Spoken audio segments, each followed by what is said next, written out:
Shadrach, Meshach, Abednego, இந்த 3 பேர் என்ன பண்றாங்கன்னா, நேபுகாத்நேச்சார் பெரிய சிலை நிக்க வைக்கிறார். எல்லாரும் வணங்குங்கடா. இவங்க சொல்றாங்க 3 பேரும், கும்பிட முடியாது. என் கர்த்தரை தவிர நான் வேற எதையும் நம்பிக்கையா கொண்டிருக்க மாட்டேன். என் கர்த்தரை தவிர வேற எதையும் ஆராதிக்க மாட்டேன். ஏய், நீ கும்பிடலனா உன்னை நெருப்புல போடுவேன். நீ என்ன நெருப்புல போட்டால நான் கும்பிட மாட்டேன். அவன் சொல்றான். உடனே நேபுகாத்நேச்சார் சொல்றாரு, டேய் புறப்பட்டு போய் 7 மடங்கு அந்த சூளை அதிகமாக்கு, 7 மடங்கு நெருப்பு அதிகமாக்கு. அவன் சொல்றான். அவங்க சொல்ற ஸ்டேட்மெண்ட் என்ன தெரியுமா? எரிகிற அக்னிக்கும் ராஜாவாகி உம்முடைய கைக்கும் எங்க கடவுள் எனக்கு தப்பு வைப்பாருன்ற. ஆமேன். இந்த நம்பிக்கை வரணுங்க.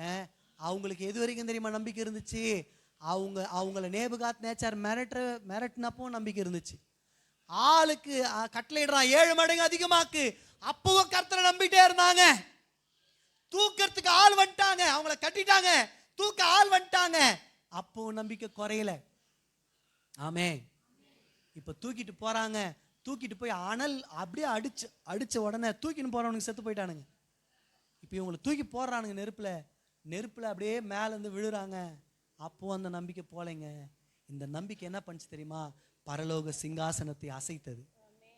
பரலோக தேவன் அங்க உட்கார வைக்க முடியல. அந்த நம்பிக்கை பரலோக தேவன் அங்க கொண்டு வந்துச்சு. நேபுகாத்நேச்சார் பார்க்கறான், நெருப்புல 3 பேர் அல்லவோ போட்டேன், 4வது ஆள் தேவ சாயலுக்கு ஒப்பா இருக்கே அப்படின்றான் பாருங்க. ஆமென். உங்க நம்பிக்கை அப்படி இருக்கணும்.